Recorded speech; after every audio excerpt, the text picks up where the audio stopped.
life journey! Welcome back to our channel, and this is me again, Miss Angie! Hi guys!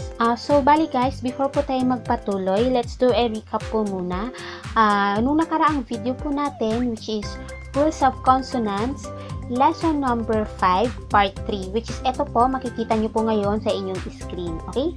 So, ayan po guys. So, our journey for today is pagpapatuloy lamang po ulit ito ng topic po natin, which is rules of consonant po. So, hindi ko na patatagalin pa. Simulan na po natin. Kadya!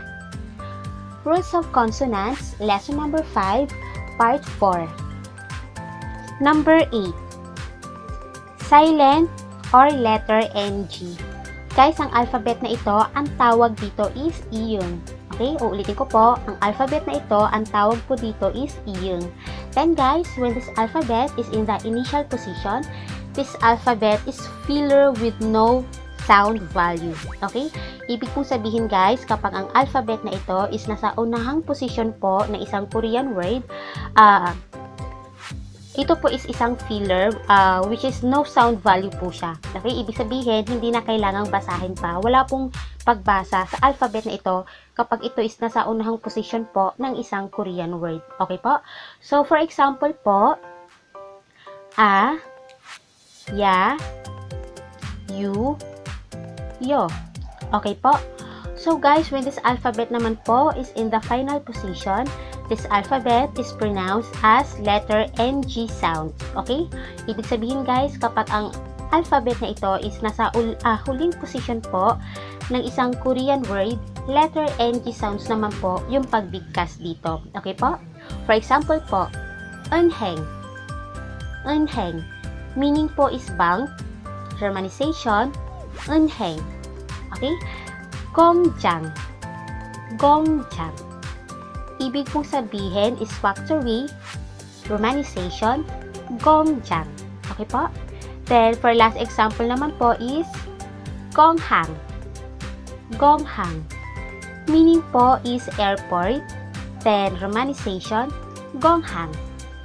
Okay? So, number 9, letter J or letter T.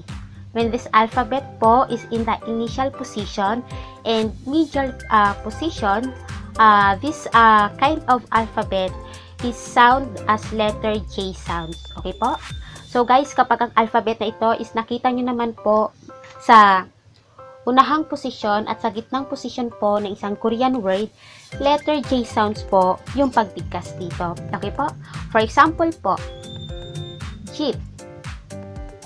Jeep. Meaning po is house. Then, romanization, jeep. Okay? Then, jadongja. Jadongja. Okay? Ibig mo sabihin is worker. Then, romanization, jadongja. Okay po? Then, 의자. 의자. Meaning po is chair. Then, romanization, 의자. Okay po? So guys, when this alphabet naman po is in the final position, this alphabet is pronounced as letter T sounds. Okay? So guys, kapag ang alphabet naman po na ito is nasa huling position po ng isang Korean word, letter T sounds naman po yung pagbigkas dito. Okay po? So for example po is nat. Nat. Meaning po is daytime, then romanization, nat. Okay? Then, for another example naman po is nut jam. Nut jam. Meaning po is nap. Then, romanization, nut jam. Okay po? Number 10. Letter CH. Guys, when this alphabet po is in the initial and medial position, this alphabet is pronounced as letter CH sounds. Okay po? Kapag ang alphabet na ito guys is nakita nyo po sa unahang posisyon at sa gitnang posisyon po ng isang Korean word, letter CH po yung pag-pronounce dito. Okay po? For example po is 친구. 친구. Ang ibig sabihin po is friend, romanization, 친구. Okay? Then, another example po is gochida. Gochida. ibig kong sabihin is to fix. Then, romanization, gochida. Okay? Then, kimchi. Kimchi or kimchi, parehas lang po yun. Gaya nga po sabi ko, kapag ang alphabet na letter G is nasa unang posisyon, pwede mo siyang bigkasin as letter K or letter G sounds. Okay? So, kimchi or kimchi, parehas lang po yun. Okay? So, kimchi, meaning po is kimchi. So, romanization, ganito pa rin naman po. Wala pong nagbago. Kimchi pa rin naman po. Okay? So, guys, when this alphabet naman po is in the final position, this alphabet is pronounced as letter T sounds. Okay?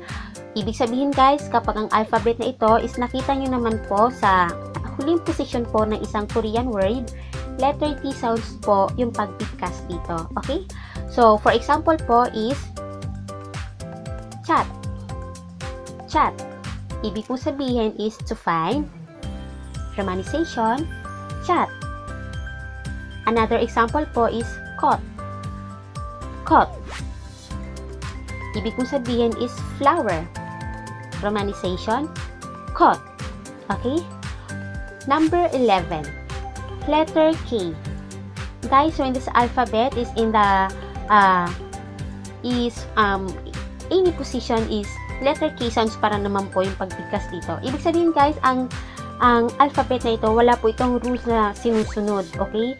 Kahit saang position po naka-assign o nakalagay, letter K sound pa rin naman po yung pagbigkas dito. Uulitin ko po, guys, ang alphabet na ito, itong si letter K, any position, nasa initial man siya, medial or last position man ito, okay, final position, ganon, letter K sounds pa rin po yung pagbigkas dito. Okay po? So, for example po is kal. Kal. Ibig pong sabihin is knife. Then, romanization, kal. Okay po? Then, Pakistan. Pakistan. Ibig sabihin, Pakistan. Okay? Country po yun, Pakistan. Pakistan. Okay? Ulitin ko po, Pakistan. Pakistan. Pakistan, which is country po yun. Okay? Then, buok. Buok. Meaning po is kitchen. Romanization, buok. Okay po? So, yun po, guys. Hanggang dito na lang po muna tayo. And for our next training, ipagpapatuloy po natin ito. Marami po tayong pag-aaralan regarding dito. Kaya naman po, asahan ko po ulit kayo for our next video. So guys, always remember, in life, it's a long journey. Kaya naman, marami tayong makakasalubong na mga challenges. Harapin mo, enjoy mo lang, at palagi mo tatandaan na ang buhay ay isang paglalakbay. Happy living, and to God be the glory. Hanggang sa muli, annyeong! Bye-bye! Maraming salamat po sa panunood. And please, wag po nating kalimutang mag-like and mag-subscribe po dito sa ating channel. And also, please, pakihit na rin po ang bell button para po updated po tayo sa lahat ng videos na i-upload ko. So, maraming salamat po. Kamsahamnida.